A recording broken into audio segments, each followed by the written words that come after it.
Principal जो है वो वाइडर टर्म है जिसमें अकाउंटिंग कंसेप्ट्स भी आते हैं और अकाउंटिंग कन्वेंशंस भी आते हैं। अकाउंटिंग कंसेप्ट्स वह कंसेप्ट्स होते हैं जिसे हम रूल्स बोलते हैं।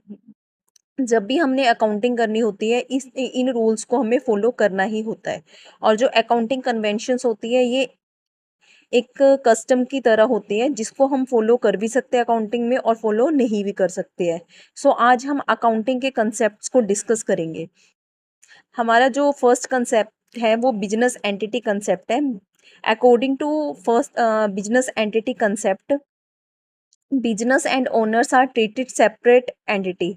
बिजनेस एंटिटी कंसेप्ट में जो बिजनेस एंड ओनर्स होते हैं ना, दोनों ही सेपरेट एंटिटी होते हैं, दोनों अपनी अलग अलग बुक्स मेंटेन करते हैं। सेकंड कंसेप्ट है money measurement concept. According to this concept, those transaction are recorded which is measurable in money. जो ट्रांजेक्शन मॉनेटरी टर्म में हुई होगी उसको ही रिकॉर्ड किया जाएगा, अदरवाइज दूसरी ट्रांजेक्शन को रिकॉर्ड नहीं किया जाएगा। Number third, going concern concept. According to this concept, जो बिजनेस है वो ऑपरेट करेगा for indefinite long period of time in futures. Long time के लिए जो बिजनेस क्या है वो ऑपरेट करता है। फोर्थ है कोस्ट कंसेप्ट या historical. According to this concept, assets are recorded at their original purchase price, is that called historical cost.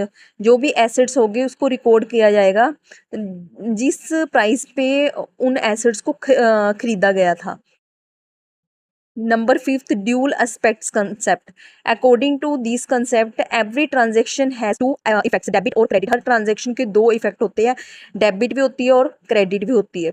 Number six, realisation concept. According to this concept, revenue is recorded when it is earn, not when the cash is received. As same, expenses is recorded when it incur, not when the paid in cash. Number seven, accrual concept. According to accrual concept, expenses and income are recorded when incurred, not when cash received. Number eight, accounting period concept. Financial results are reported for a specific period, 12 month period. According to this concept क्या होता है कि जो भी result बनाना है वो 12 month के अंदर अंदर ही बनाना पड़ेगा, एक पीरियड फिक्स किया जाता है। Number nine, matching concept. According to this concept, expenses are matched with the revenue of the same period. एक ही पीरियड के एक्सपेंसेस को और एक ही पीरियड के रिवेन्यू को मैच किया जाता है। Thank you.